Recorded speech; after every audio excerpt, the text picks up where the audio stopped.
My dear students and viewers, Assalamu alaikum. Welcome once again to our online class. I am Murshida Imam, Assistant Professor, Department of English, Govt Shahid, Suhrawardy College, Dhaka. My dear students, today I am here for you, the students of Honours 4th Year, Department of English. My dear students, how are you? Hope you are fine and doing your online classes regularly. My dear students, in the continuation of our previous class, today we will read part 1, chapter 4 of the novel Sons and Lovers by D.H.Lawrence. My dear students, are you ready to do the class? Yes, then get ready with your textbook and let's start our class today. My dear students, you know the last line of chapter 3 was like that is, and William went to London to start a new life. So we see that in part 1, chapter 3, William, that is the eldest son of Morrel's family, went to London to start a new life. And now you see the title of chapter 4 is The Young Life of Paul. So we are going to learn about the young life of Paul.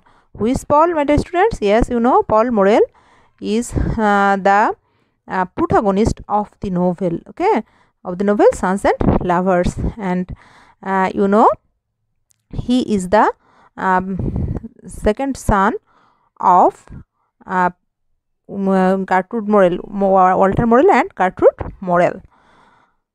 And the starting line of the part 1 chapter 4 is Paul would be built like his mother, slightly and rather small.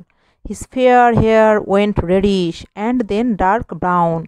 His eyes were grey. He was a pale, quiet child with eyes that seemed to listen and with a full dropping underlip.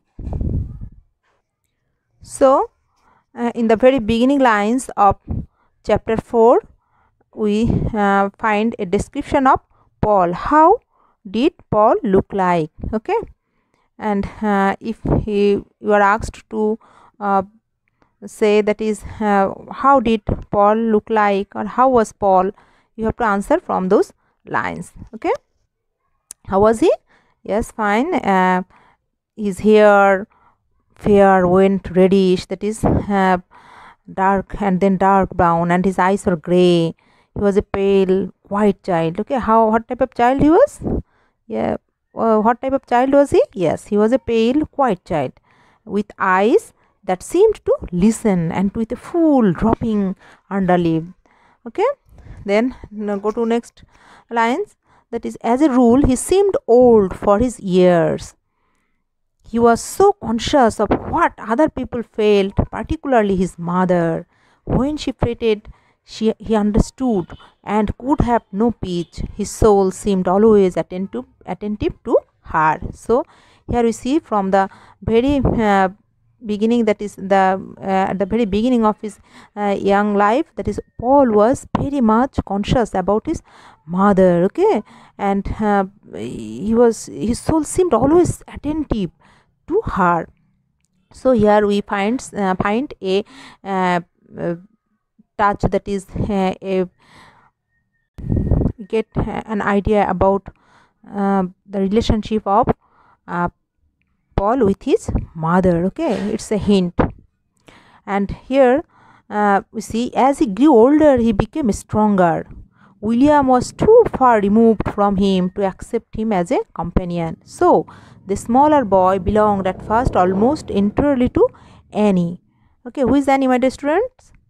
Do you know? Yes, Annie Morrel is the only daughter of Morrel family. Okay, and she was a tomboy and fly-by Skyby, as her mother called her, but she was intensely fond of her second brother. So you see, Annie is was very much fond of her second brother, that is Paul Morrel. Okay, so Paul was towed round at the heels of Annie, sharing her game. She raced wildly at larky with the other young wildcats of the bottoms. and always Paul flew beside her, leaving her share of the game, having as yet no part of his own. He was quiet and not noticeable, but his sister adored him. He always seemed to care for things if she wanted him to. Okay, so here we see that there was a very sweet relationship between Paul Morel and his sister Annie Morel. Okay, and if you are asked to describe the relationship of Paul Morel with his sister Annie Morel, you have to quote those lines. Okay, and from the next go to next para please. That is, she had a big doll of which she was fearfully proud, though not so fond. So she laid the doll on the sofa and covered it with an antimacassar to sleep, and then she forgot it. Meantime, Paul must practice jumping off the sofa arm, so he jumped crash into the face of the hidden doll. Annie rushed up, uttered a loud wail, and sat down to weep a dirge. Paul remained quite still. "You couldn't tell it was there, mother. You couldn't tell it was there," he repeated over and over. So long as Annie wept for the doll, he sat helpless with misery. Her grief wore itself out. She forgave her brother. He was so much upset. So here we find a description of sweet relationship between brother and sister. That is, if you are asked to answer a question, that is, what happened to a big doll of Annie?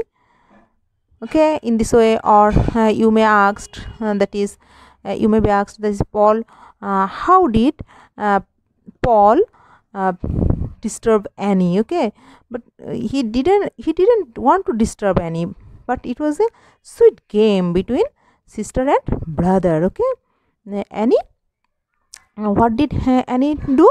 She laid the doll on the sofa and covered it with an antimacassar to sleep. Okay, so Paul didn't, without knowing it, he jumped off the sofa and the doll was broken. Okay, and so we see that it's a description of a sweet game between sister and brother. Okay, and Annie was very much sympathetic with her brother, because in this line we see that so long as Annie wept for the doll, he said, that is, Paul sat helpless with misery. And seeing this, we see that Annie forgave her brother because he was so much upset. He looked upset, so Annie forgave her brother. Then we find a sweet description of the doll, that is the broken doll. What happened to the doll? Yes, Paul said, "First, let's make a sacrifice of Arabella." He said, "Let's burn her." Okay, she was horrified yet rather fascinated. She wanted to see what the boy would do. He made an altar of bricks, pulled some of the shavings out of Arabella's body. Who is Arabella, my dear students? The name of the doll. Okay, put the waxen fragments into the hollow face, poured on a little paraffin, and set the whole thing alight. He watched with wicked satisfaction the drops of wax melt off the broken forehead of Arabella and drop like sweat into the flame. So long as the stupid big doll burned, he rejoiced in silence. At the end, he poked among the embers with a stick, fished out the arms and legs, all blackened, and smashed them under stones. Okay, in this way, that is, Paul made a sacrifice of Arabella. So that's the sacrifice of Mrs. Arabella, he said, and I'm glad there's nothing left of her. So you see a very nice and sweet game between brother and sister, which disturbed Annie inwardly, although she could say nothing. He seemed to hate the doll so intensely because he had broken it.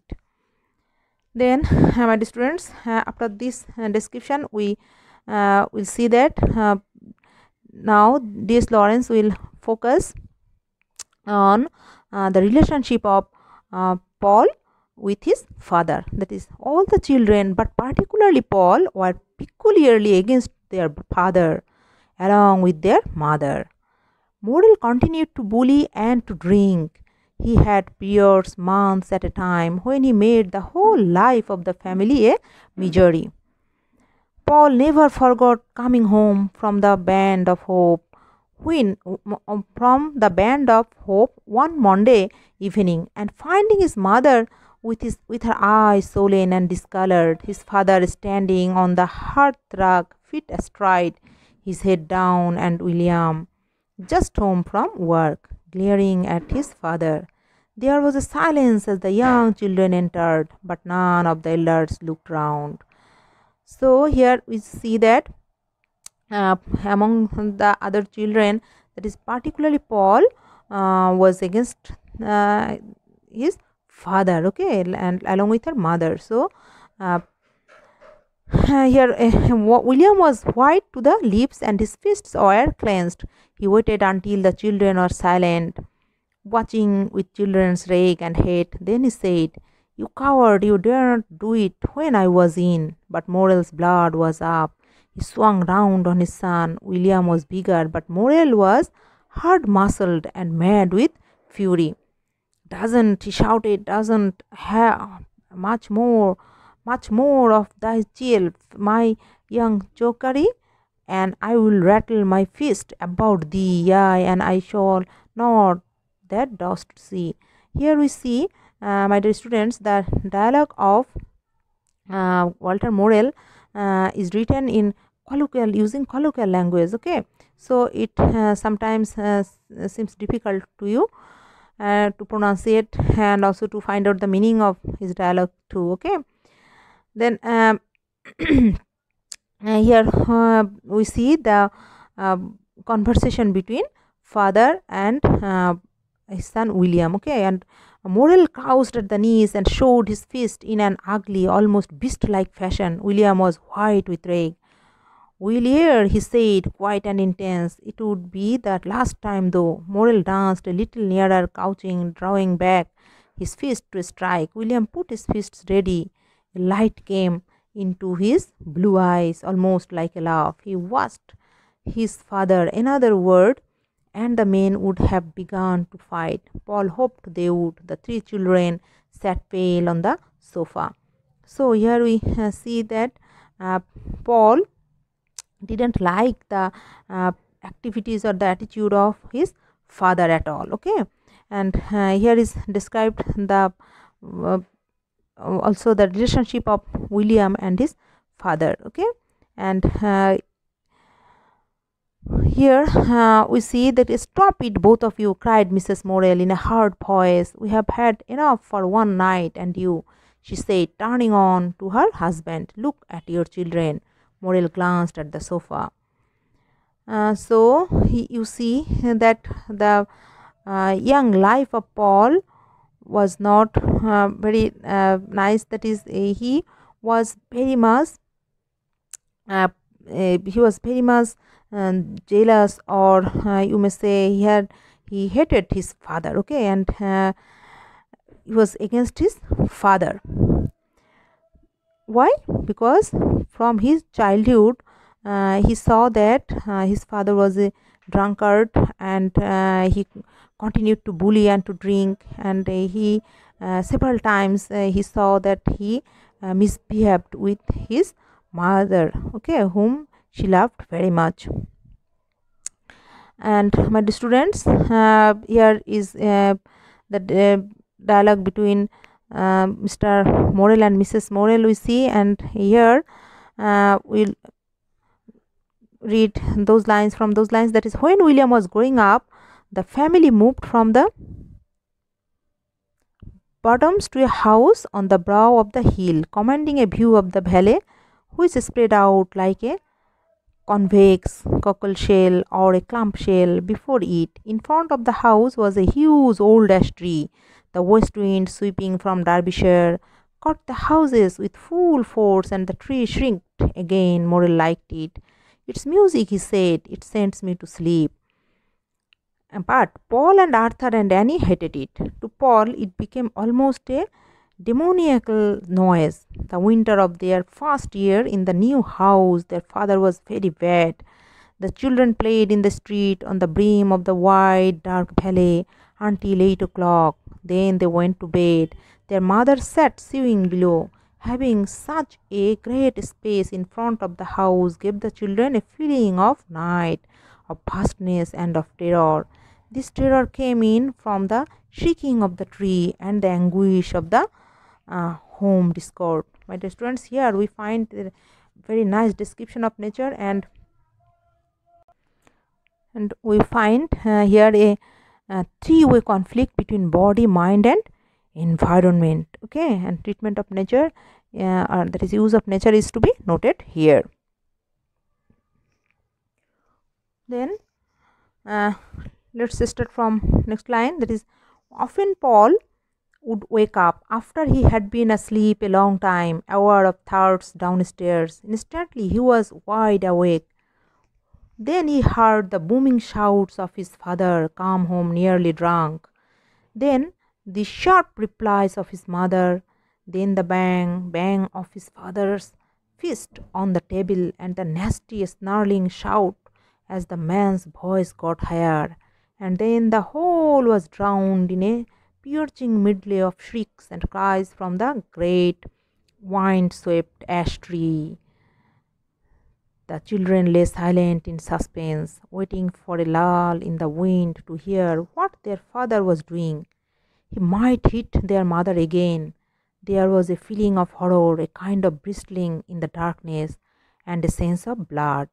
They lay with their hearts in the grip of an intense anguish. The wind came through the tree, fiercer and fiercer. All the chords of the great harp hummed and whistled and shrieked. And then came the horror of the sudden silence.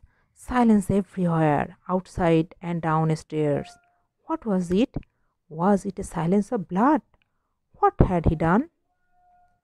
And students, the narrative skill of D.H.Lawrence is to be noted here. Okay, and then what happened to the children? That is, the children lay and breathed the darkness, and then at last they heard their father throw down his boots and tramp upstairs in his stocking feet. Still they listened. Then at last, if the wind allowed, they heard the water of the tap drumming into the kettle, which their mother was filling for morning, and they could go to sleep in peace. So they were happy in the morning, happy, very happy, playing, dancing at night round the lonely lamppost in the midst of the darkness.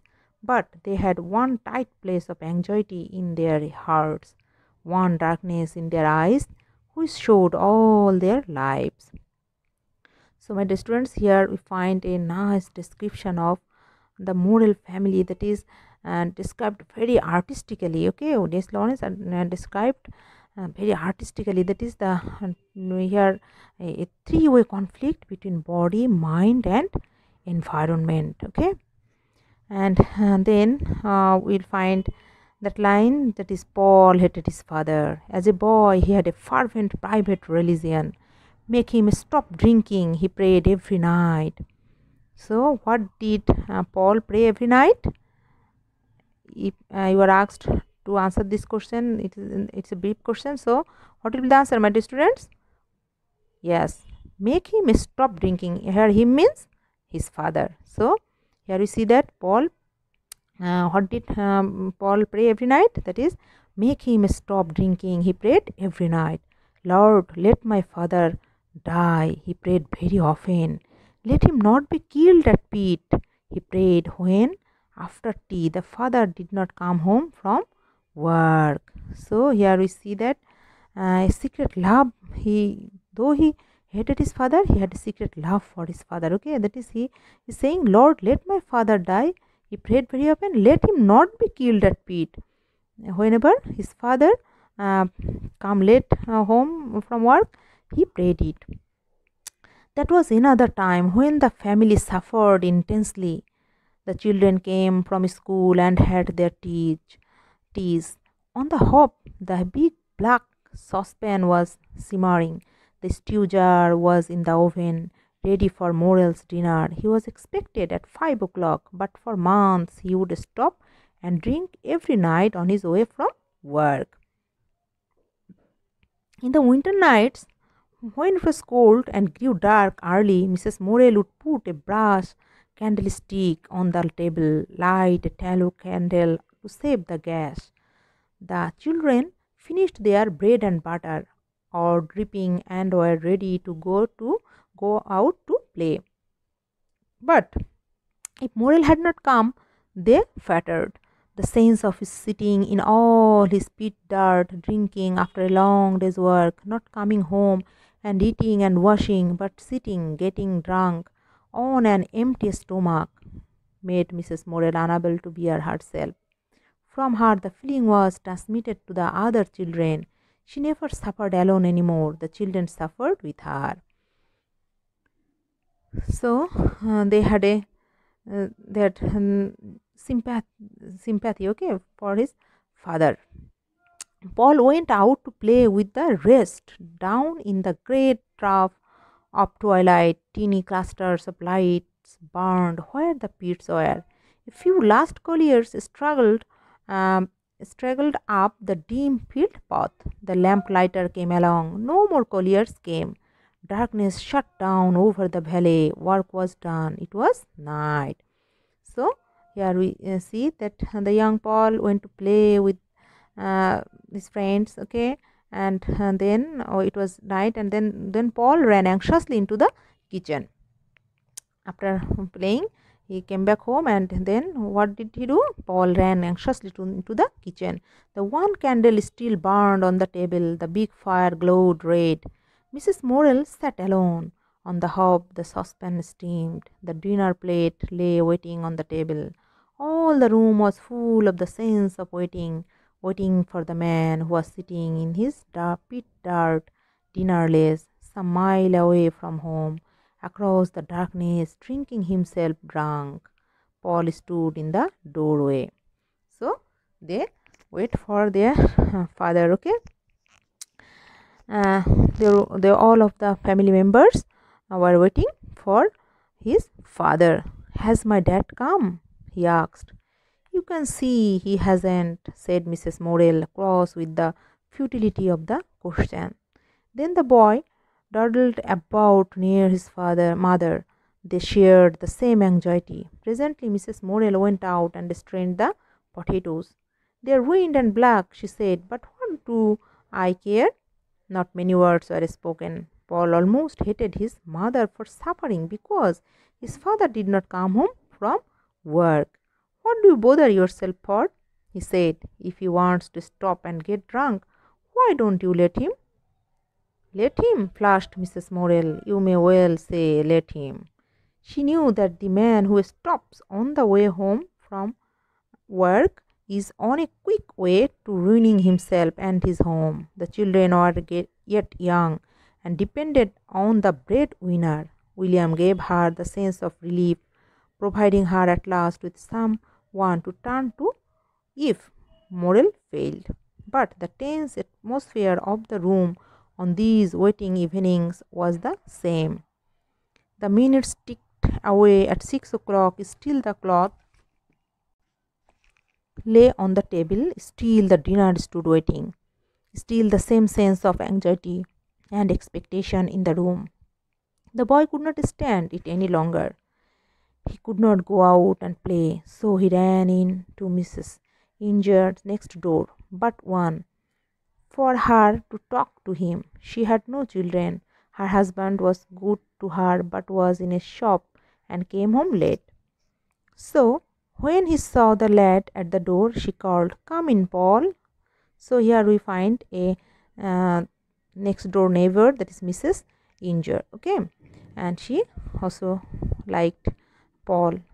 She invited her, that is, "Come in, Paul." The two sat talking for some time, when suddenly the boy rose, saying, "Well, I'll be going and seeing if my mother wants an errand doing. He pretended to be perfectly cheerful and did not tell his friend what ailed him.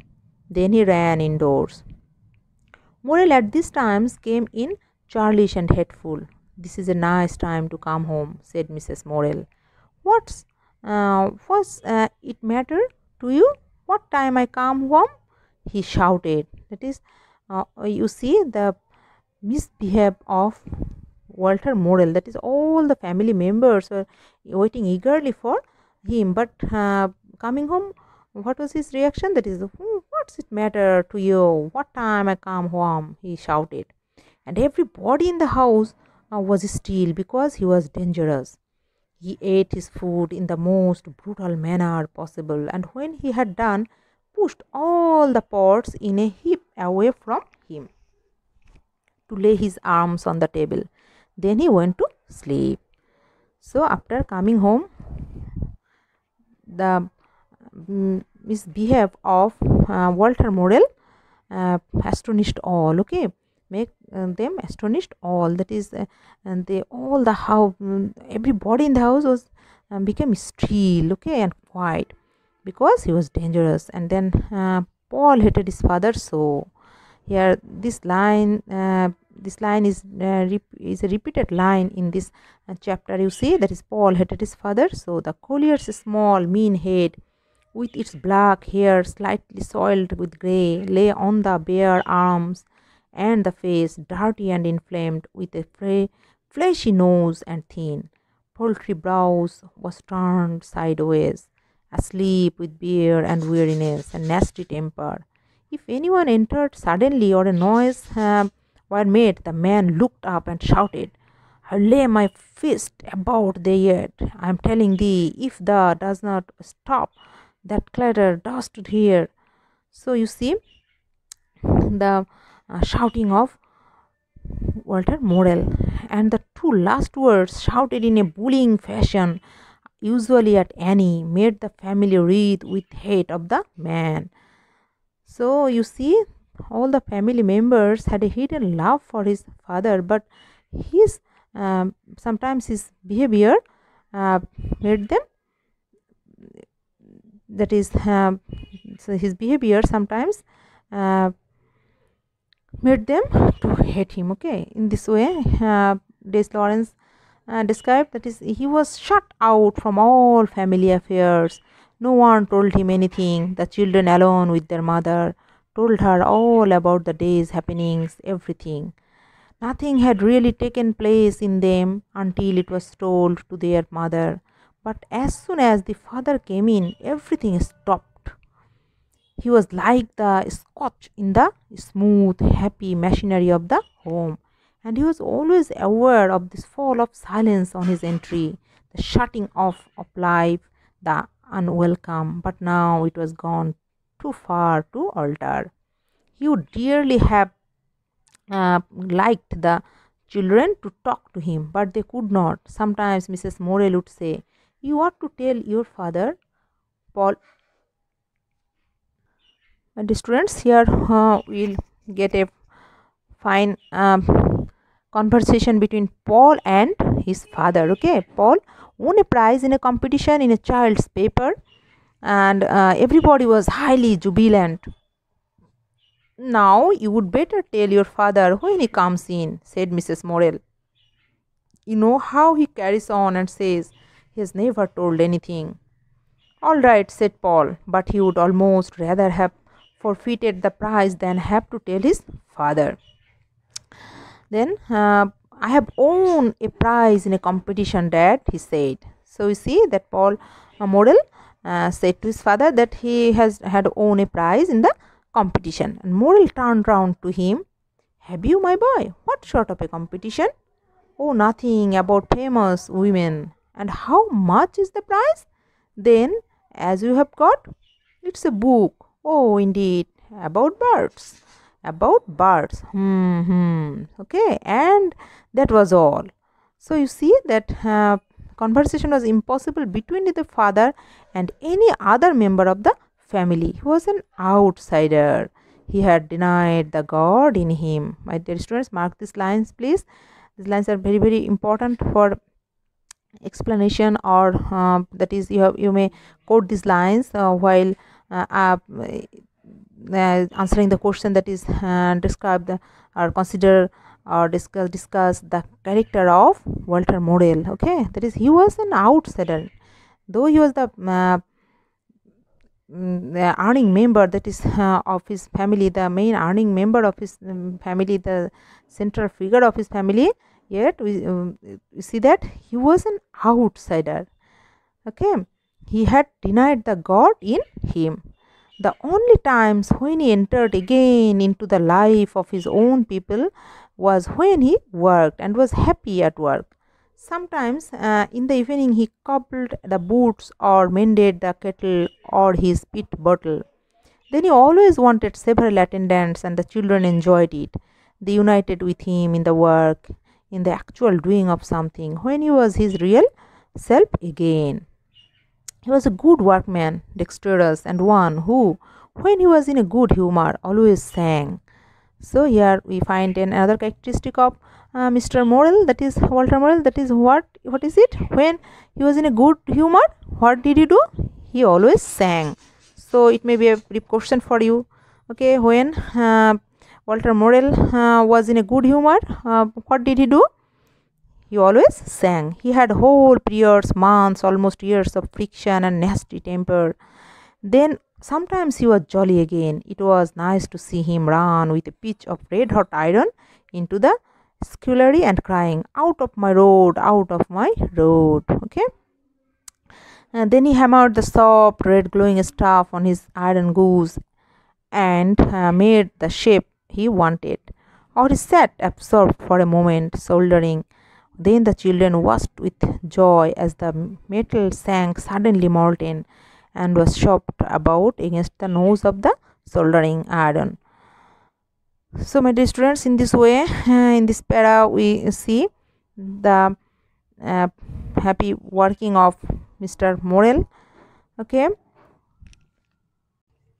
my dear students, in this chapter, we see that is another lines of this Paul, that is, Paul was rather a delicate boy subject to bronchitis. The others were all quite strong. So this was another reason for his mother's difference in feeling for him. Okay, so in these lines are very important to describe the character of Paul, or how was Paul and the relationship between Paul and his mother. That is, why did his mother feel difference for him? That is, why did she have a different feeling, okay, for Paul? Yes, because Paul was rather a delicate boy subject to bronchitis. Okay, he was suffering from bronchitis, and the others were all quite strong. So this was another reason for his mother's difference in feeling for him. Okay, it's one of the reasons for feeling difference for him. Okay, his mother's difference in feeling for him. One day he came home at dinner time feeling ill, but it was not a family to make any fuss. "What's the matter with you?" his mother asked sharply. "Nothing," he replied, "but he ate no dinner." "If you eat no dinner, you are not going to school," she said. "Why?" he asked. "That's why." So after dinner he lay down on the sofa, on the warm changed cushions. The children laughed. Then he fell into a kind of doze. That afternoon Mrs. Morel was ironing. She listened to the small restless noise the boy made in his throat as she worked. Again rose in her heart the old, almost weary feeling towards him.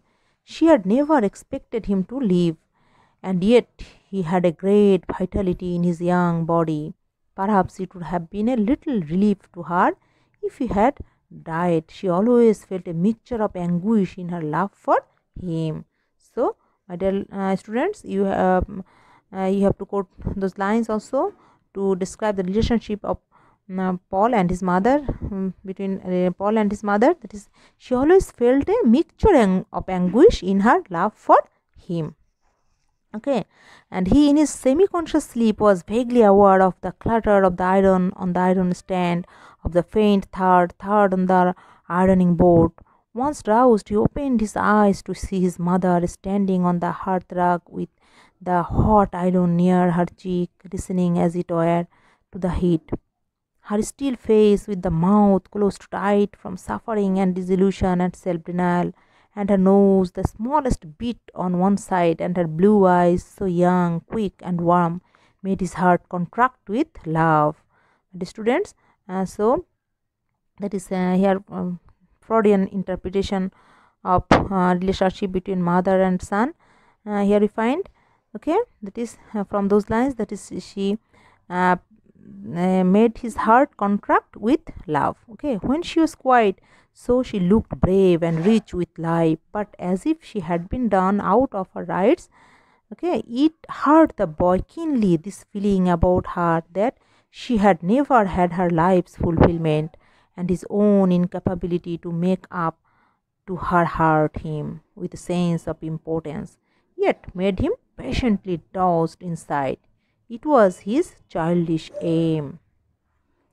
So, my dear students, here once again we see about that Paul was laid up with an attack of bronchitis. He did not mind much. What happened happened, and it was no good kicking against the pricks. He loved the evenings after 8 o'clock, when the light was put out and he could watch the fire flames spraying over the darkness of the walls and ceiling, could watch huge shadows waving and tossing till the room seemed full of men who battled silently.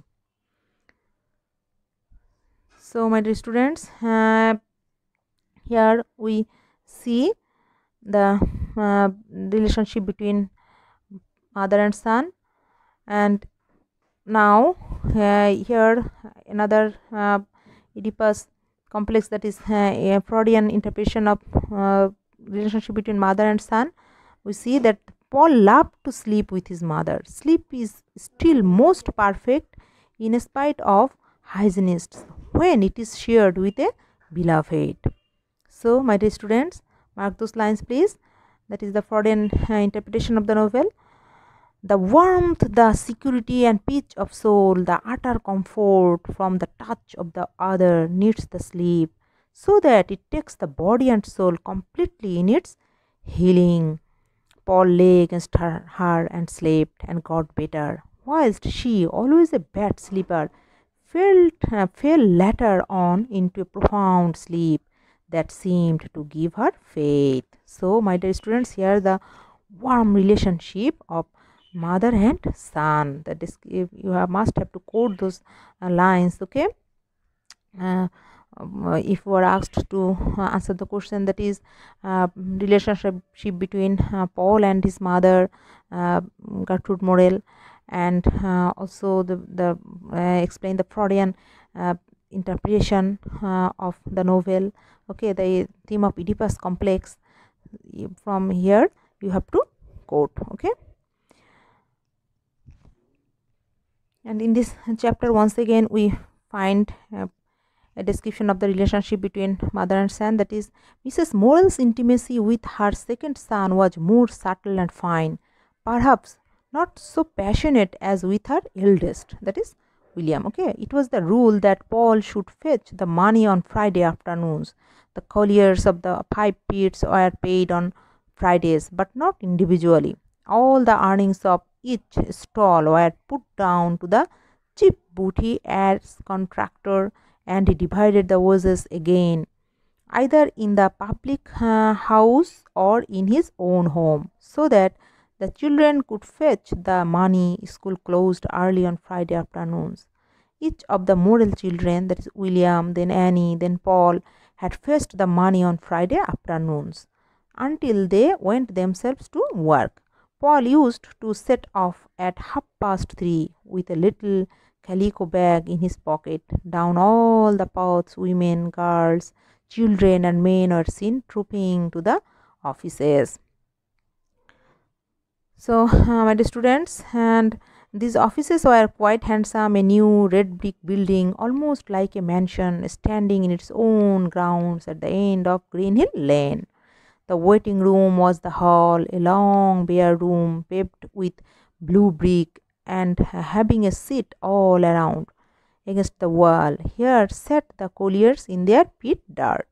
They had come up early.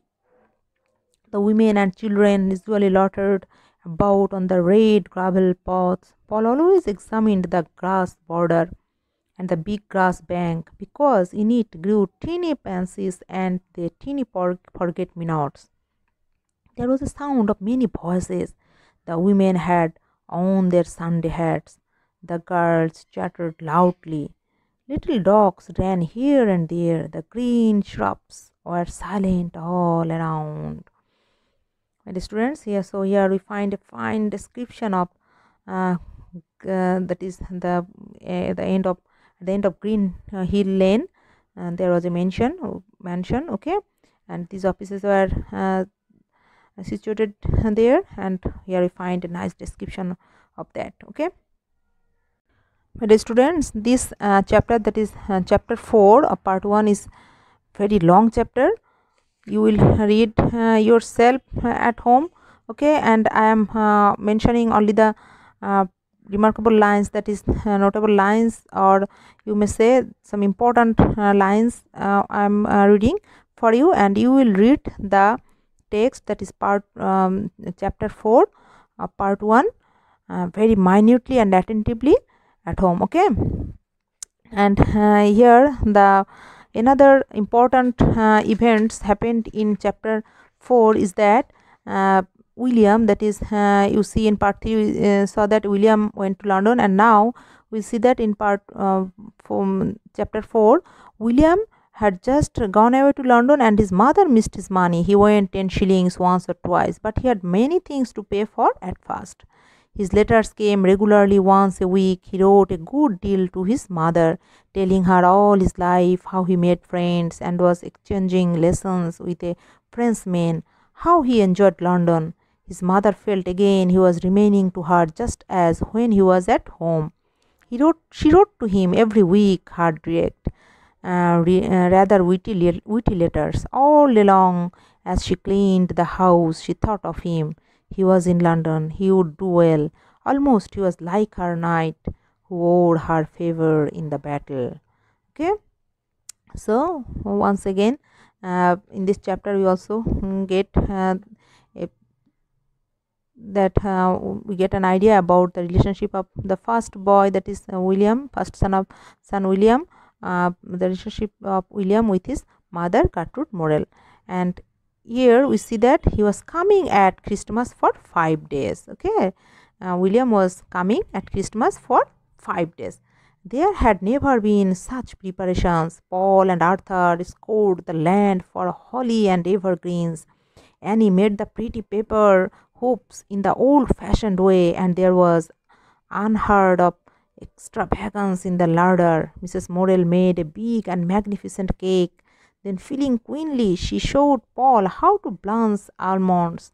He skinned the long nuts reverently, counting them all, to see not one was lost. It was said that eggs whisked better in a cold place. So the boy stood in the scullery, where the temperature was nearly at freezing point, and whisked and flew and in excitement to his mother as the white of egg grew stiffer and more snowy.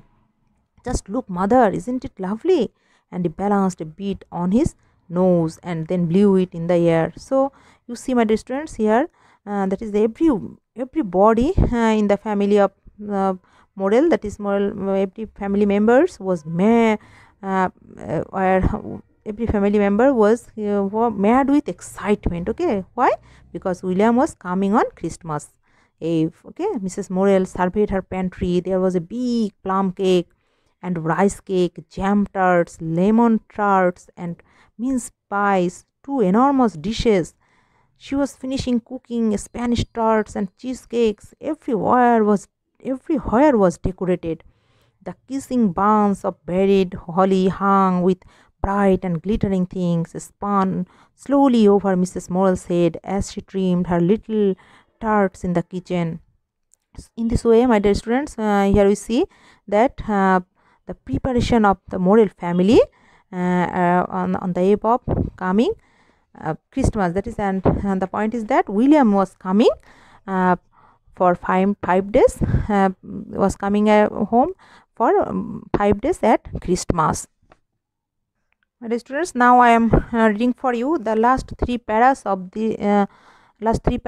chapter 4. Okay, that is, everybody was mad with happiness in the family. Home was home, and they loved it with a passion of love, whatever the suffering had been. There were parties, there were rejoicings. People came in to see William, to see what difference London had made to him, and they all found him such a gentleman and such a fine fellow, my word. When he went away again, the children retired to various places to weep alone.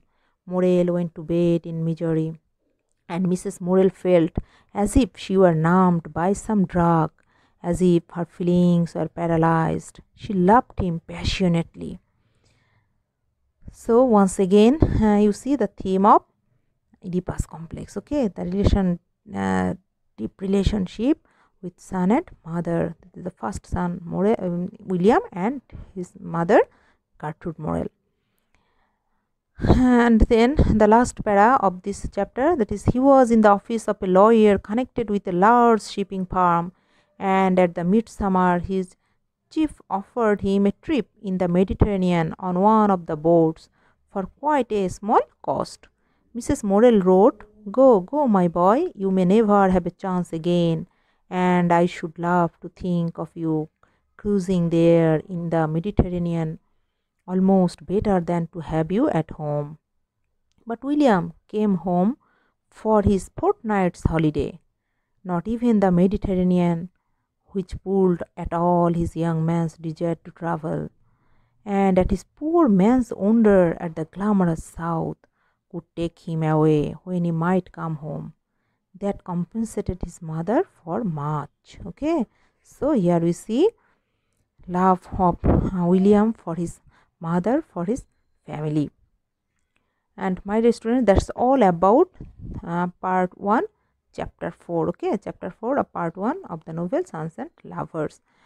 And hope all of you will read this chapter minutely and sincerely at home, and most attentively. Okay, my dear students, from this chapter, now I will give you a homework. Please write down the homework. Write down the question, please.